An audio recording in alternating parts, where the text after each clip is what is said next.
నమస్తే, నేను మీ ఎంవి నాయుడు. ఈరోజు విజయనగరం ప్రధాన అంశం చూద్దాం.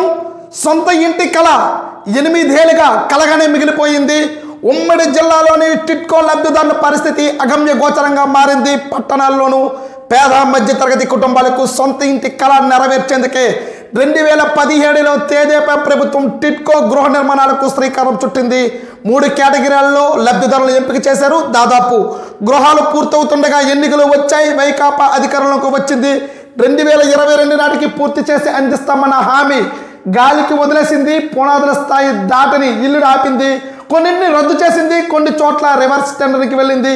పనులు చేపట్టిన గుత్తేదారులకు బిల్లులు చెల్లించలేదు. దీంతో గుత్తేదారులు పనులు వదిలేసి వెళ్ళిపోయారు. ఎన్నికలకు ముందే వసతులు కల్పించకుండా హడావిడిగా కొన్ని చోట్ల చేసి లబ్ధిదారు చేతిలో తాళాలు పెట్టారు. కూటమి ప్రభుత్వం మౌలిక వసతులన్నీ కల్పించి నివాసానికి యోగ్యంగా మార్చాలని కోరుతూ ఉన్నారు. అయితే వైకాపా ప్రభుత్వం లబ్ధిదారులకు ఇల్లు నిర్మించలేదు. బ్యాంకుల్లో తీసుకున్న రుణానికి కిస్తీలు వడ్డీలు కట్టాల్సి వస్తుంది. నెల్లిమర్ల రాజ్యంలో గుత్తేదారు అవసరమైన సామగ్రి సమకూర్చుకుని పనులు చేపట్టారు. తర్వాత నెల్లిమర్లలోనే 5858 ఇళ్లకు 1344 తగ్గించారు. రాజ్యంలో 1104 ఇళ్లకు 768 రద్దు చేశారు. బొబ్బిలిలోని 432 గృహాలను రద్దు చేసినట్టు మనకు తెలుస్తుంది. విజయనగరంలోని సారపల్లి సోనియా నగర్లో గత ఏడాది మార్చి 24న తాళాలు ఇచ్చారు. వసతులు లేవని లబ్ధిదారులు అటువైపు కూడా చూడటం లేదు. జిల్లాలో మౌలిక వసతుల కల్పనకు సంబంధించి 7.99 కోట్ల బకాయిలు చెల్లించి మిగిలిన వాటికి పూర్తిగా 47.40 కోట్లు విడుదల చేయాలి. సాలూరులో నివాస గృహాల చుట్టూ తుప్పలు పెరిగాయి. పార్వతీపురంలో పరిస్థితి దయనీయంగా మారింది. అన్ని చోట్ల రోడ్లు, డ్రైన్లు, రక్షణ గోడలు, పైప్ లైన్లు పనులు పూర్తి చేయాలి. 2 చోట్ల చేపట్టిన పనులకు 17.3 కోట్లు బకాయిలు చెల్లించాలి. మిగిలినవి చేపట్టేందుకు 17.5 కోట్లు ఇవ్వాలి. 2 జిల్లాల్లోనూ టిట్కో ఇల్లులో లబ్ధిదారుల నివాసం ఉండేలా పనులు పూర్తి చేయాలంటే సుమారు 100 కోట్ల అవసరం. తొలుత బకాయిలు చెల్లించి ఆ తర్వాతే వసతులు కల్పించేందుకు ప్రభుత్వం చర్యలు తీసుకుంటుంది. అయితే ఒకసారి విజయనగరంలోని అనసూయ ఏం చెప్తుందో ఒకసారి చూద్దాం. మాకు సోనియా నగర్లోని గృహ ఇవ్వడంతో సంబరపడ్డాం, కానీ 8 ఏళ్ళుగా అప్పగించలేదు. మా ఆయన వేరే ఊర్లో, నేను విజయనగరంలో దుకాణంలో పనిచేస్తూ ఉన్నాను. అయినా పూట గడవడానికి ఇబ్బంది పడుతూ ఉన్నాం. అది చాలదన్నట్టుగా లబ్ధిదారు నుంచి రుణం కింద చెల్లించిన లక్ష రూపాయలు 50,000 వెనక్కి ఇవ్వలేదు. ఇంటి అద్దె బ్యాంకు రుణం చెల్లించలేకపోతుంది. ప్రభుత్వమే దయచూపాలని ఇక్కడ అనసూయ చెప్తూ ఉన్నారు. అలాగే ఒకసారి ధనలక్ష్యం చెప్తుంది, ఒకసారి చూద్దాం. విజయనగరం గాజుల రేఖ సారపల్లిలో 8 ఏళ్ల క్రితం 430 చదరపు అద్దెగా ఇల్లు వచ్చింది. డీసీసీ రుణం మంజూరైంది. మౌలిక వసతులు కల్పించాక ఇప్పటి వరకు గృహప్రవేశం చేయలేదు. నా భర్త మెకానిక్గా పనిచేస్తూ ఉన్నారు. ఆయనకు వచ్చిన ఆదాయం ఇంటే అద్దె బ్యాంకు రుణం చెల్లించడానికి సరిపోతుందని అర్ధాకలతో బతుకుతూ ఉన్నాను చెప్తున్నారు. అర్ధాకలతో బతుకుతూ ఉన్నారు ఇక్కడ మహిళలు. ప్రతి కూడా పేదవాడికి, మధ్యతరగతి వాడికి కనీసం ఒక ఇల్లు అనేది కళ. పిల్లలు ఉంటారు, అలాగే తల్లిదండ్రులు, అత్తమామలు, ఇలా ఒక మధ్యతరగతి పేద తరగతి కుటుంబాలు చాలా వరకు అయితే వాస్తవానికి తెలుసు. ఇక్కడ గ్రామీణ ప్రాంతంలో కానీ పట్టణ ప్రాంతంలో కానీ వీళ్ళకైతే మాత్రం ఇల్లు లేక చాలా వరకు లబోదిబో అంటున్నారు. చేతికొచ్చిన కొడుకులు కూడా చూడకుండా వెళ్ళిపోయిన వైనాలు కూడా మనం చూస్తూ ఉన్నాం. అయినా అద్దెంటిలో ఉండి కాళ్ళు చేతులు బయటికి పెట్టలేని అడుగుతున్న పరిస్థితులు కూడా మనం చాలా కుటుంబాలు అయితే మనం చూస్తూ ఉన్నాం. వాళ్ళకి ఇల్లు లేక, అద్దెలు కట్టలేక ఇది ఒక చాలా దుస్థితి పరిస్థితి మనకు కనబడుతూ ఉంటుంది. అయితే ఇక్కడికి టిట్కో ఇల్లు పరిస్థితి చూసేసరికి చాలా మందికి అయితే మాత్రం టిట్కో ఇల్లు ఇచ్చారు, సంబరపడ్డారు. సరే, మా సొంత ఇంటి కళ్ళలోనికి మేము ఇక అద్దె ఇంటికి మేము ఇక నాకు కట్టవసరం లేదు, ఈ బాడుగులు, ఈ అద్దులు కట్టక్కర్లొద్దు, మళ్ళీ ప్రతి సంవత్సరం కూడా మారవసరం లేదు అని అనుకున్నారు. కానీ అదంతా కూడా కలగానే మిగిలిపోతుంది. ఇప్పటికీ ఇక్కడ 8 ఏళ్ళుగా మా కలగానే ఉండిపోయిందని ఇక లబోదిబం అంటున్నారు. ఇప్పటికైతే మాత్రము ఇప్పటికైనా సరే ఇన్ని కోట్ల రూపాయలతో ఇప్పుడు ఎక్కడ చూసినా టిట్కో ఇల్లు పూర్తిగా తుప్పలు, డొంకలు పూర్తిగా నిర్మానుష్యంగా మారుతూ ఉన్నాయి. కాబట్టి ఇప్పటికైనా సరే మాకు ఇల్లు ఇప్పించండి అండి. లబ్ధిదారులు అయితే లబోదిబడినట్టుగా మనకి కథనంలో మనకు తెలుస్తూ ఉంది.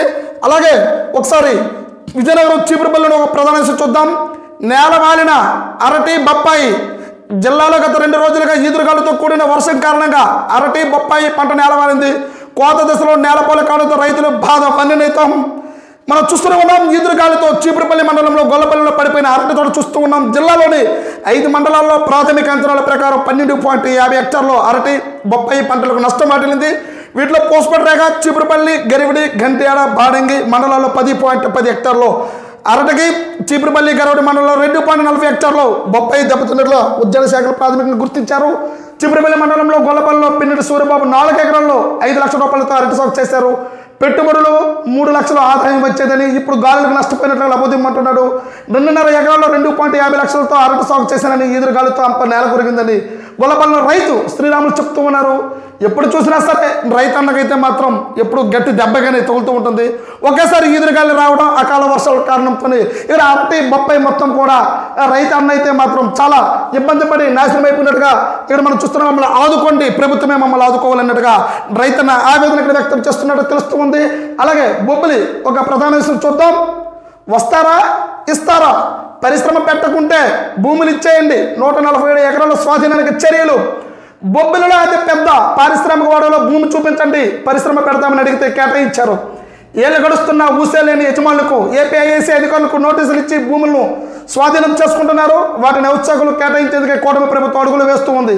పారిశ్రామిక వాడలో స్టీల్ ఎక్స్చేంజ్ ఆఫ్ ఇండియా 90 ఎకరాలు కేటాయించిన పెట్టకపోవడంతో వెనక్కి తీసుకున్నారు.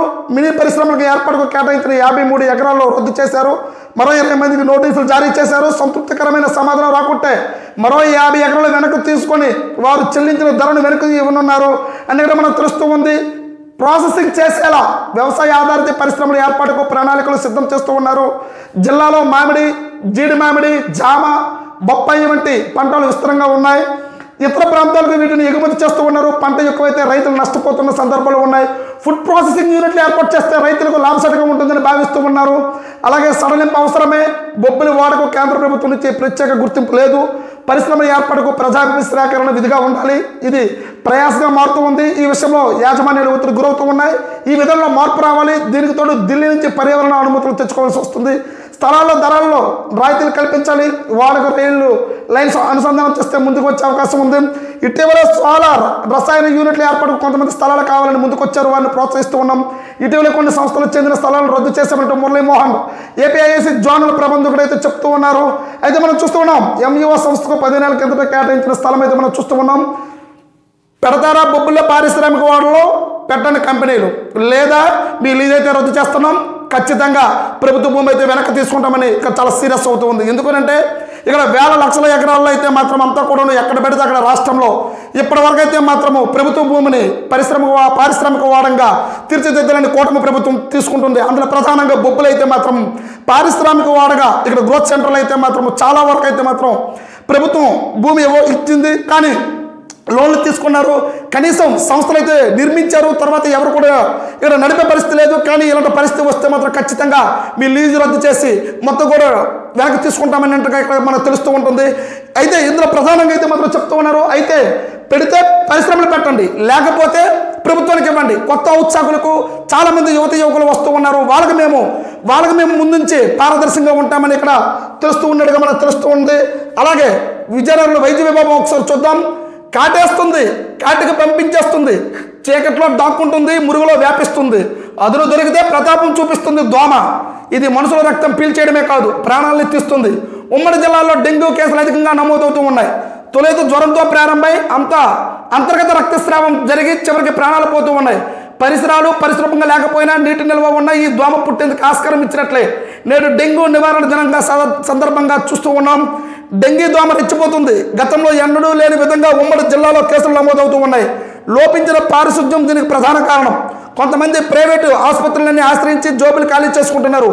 కేవలం ప్లేట్లెట్ల కోసం 800 నుంచి 10,000 వరకు వసూలు చేస్తున్నట్టుగా బాధిత కుటుంబ సభ్యులు వాపోతూ ఉన్నారు. విజయనగరం జిల్లాలో గత ఏడాది అధికంగా కేసులు నమోదైన ప్రాంతాల్లో విజయనగరం నగరపాలక సంస్థ 63, గంటేల్లో 16, పోస్పేటలో 13 ఉన్నాయి. పార్వతీపురం, మన్యం జిల్లాలో వీరగొట్టం 13, పాలకొండ 11, జిఎంఎల్స్లో 11, కొమరాడులో 11, పార్వతీపురం 15, సాలూరులో 15 కేసులు వెలుగు చూశాయి. జ్వరం, కళ్ళు తెరవలేకపోవడం, కండరాల నొప్పి, వాంతులు, వికారం, శరీరం మీద పొక్కులు వస్తే వెంటనే వైద్యులు సంప్రదించాలి. ప్రారంభ దశలో గుర్తిస్తే చికిత్స సులభమవుతుంది. తేలిగ్గా జీర్ణమయ్యేవే తినాలి. ఫ్లూయిడ్స్ ఎక్కువగా తాగాలి. ఓఆర్ఎస్ ద్రావణం, మజ్జిగ, కొబ్బరి నీళ్ళు, పండ్లు రసాయలు మంచివి.